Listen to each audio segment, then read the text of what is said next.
You may be looking at purchasing a Tesla in the near future or are just curious about what kind of maintenance needs to be done on an all-electric vehicle. My name is Evan. If you're new here, welcome. If not, welcome back. I've owned my Tesla Model 3 mid-range since December of 2018, and you may ask, what routine maintenance have I done on this car since then? Now, because Teslas are again all electric, there are very little moving parts unlike a traditional gas or ICE vehicle. In fact, according to Tesla, their drivetrain only has about 17 moving parts compared to the 200 or so in a typical drivetrain of an internal combustion engine. With all of these extra moving parts coming from the complexity of increased costs, not just up front, but also over and over again when you need to spend money to maintain these complex machines. An EV can save you money short term on fuel while making life more convenient over the long term on maintenance costs. Hey guys, this video is brought to you by Webull. Enjoy commission-free stocks and options trading with zero contract fees and zero minimums. This includes Tesla stock, which I'm a proud investor in.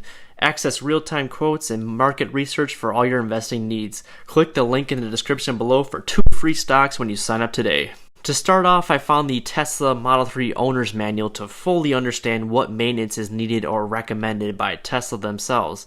The manual first starts off by saying your vehicle should generally be serviced as an as-needed basis, and that it recommends the following service items and intervals to ensure continued reliability and efficiency of the Model 3. The first item is brake fluid health check every 2 years and replace if necessary. In my opinion, because all Teslas have regenerative braking, the need to even use your brakes is almost not needed unless in an emergency.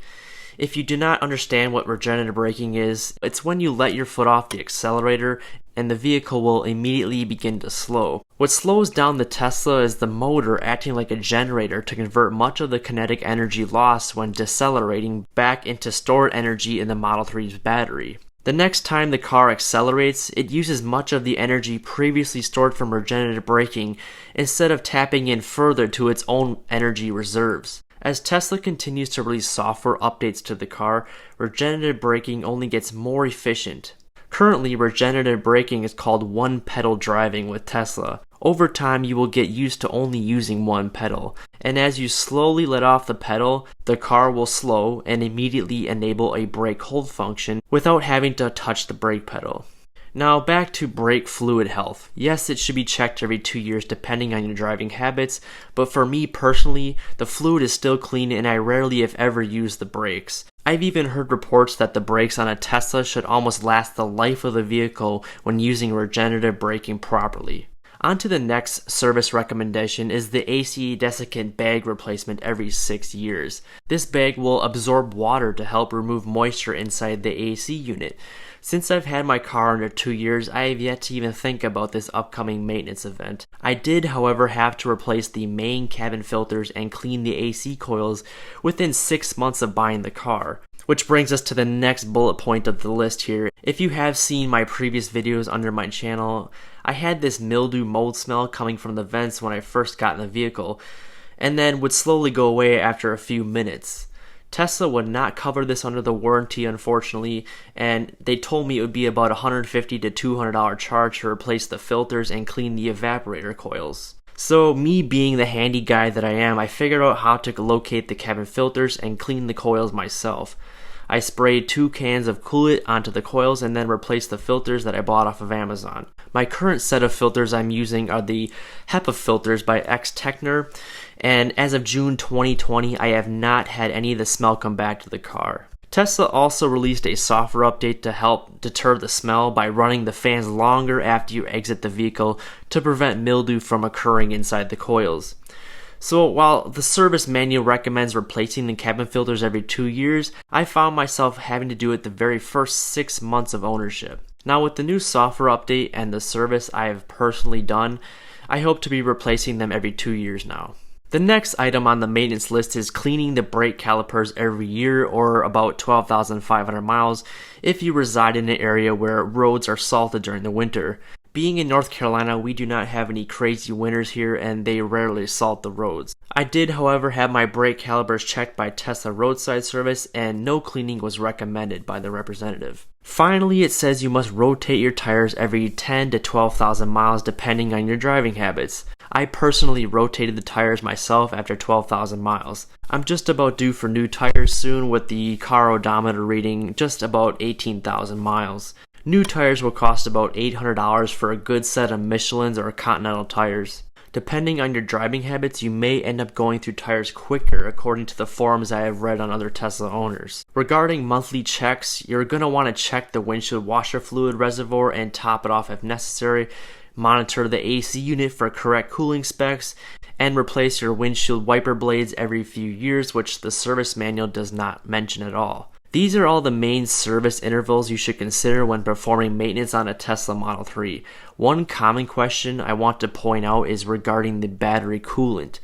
According to the manual, your battery coolant does not need to be replaced for the life of the vehicle under most circumstances. Any damage caused by opening the reservoir is excluded from the warranty. So we have talked about the maintenance needed on a Tesla, but what about the battery itself? What do we do to service this? Should we service it? How long does it last? And what does it cost to replace if need be? All of these questions enter the minds of many new prospective Tesla owners. Let's talk about it. The Model 3 has one of the most sophisticated battery systems in the world. The most important way to preserve the battery, according to the manual, is to leave your car plugged in when you are not using it. When plugged in, the Model 3 wakes up when needed to automatically maintain a charge level that maximizes the life of the battery. When left idle and unplugged, the Tesla will periodically use energy from the battery for system tests and recharging the 12-volt battery when necessary. There is no advantage to waiting until the battery level is low before charging. In fact, the battery performs best when charged regularly. The service manual goes on to say that the battery has no parts that an owner or non-Tesla authorized service technician can service. Under no circumstances should you open or tamper with the battery. It also states to never allow the battery to fall to 0%. You must plug in. If you leave it unplugged for an extended period, it may not be possible to charge or use your Model 3 without jump starting it or replacing the 12-volt battery. Now, the manual does not give an answer regarding the life of the battery. It does, however, come with an 8-year or 100,000 mile warranty period for repair or replacement if necessary. From what I have read from Elon Musk is that the Model 3 drive unit and body is designed like a commercial truck for a 1,000,000-mile life. His tweet goes on to say current battery modules should last 300,000 to 500,000 miles, which is about 1,500 cycles. Replacing the modules, not the pack, will only cost $5,000 to $7,000. In reality, do I see myself driving this car over 300,000, yet alone 500,000 miles? Probably not. As a Tesla owner, the battery is the least of my worries when it comes to maintenance. As you can see, there's really not much maintenance needed in comparison to a regular gasoline vehicle. Still to this day, I have not one regret from switching from gas to electric. I can still do road trips with Tesla's massive supercharger network, and I never have to worry about running out of battery because I plug in at work or at home when I'm not driving. I look forward to what Elon has coming out in the future and could not be more excited about Tesla as they continue to not only dominate the car industry, but also its path to a sustainable energy future. If you've enjoyed this video and you think I've earned it, consider hitting that like button and subscribing below for more content. Until the next one, guys, take care.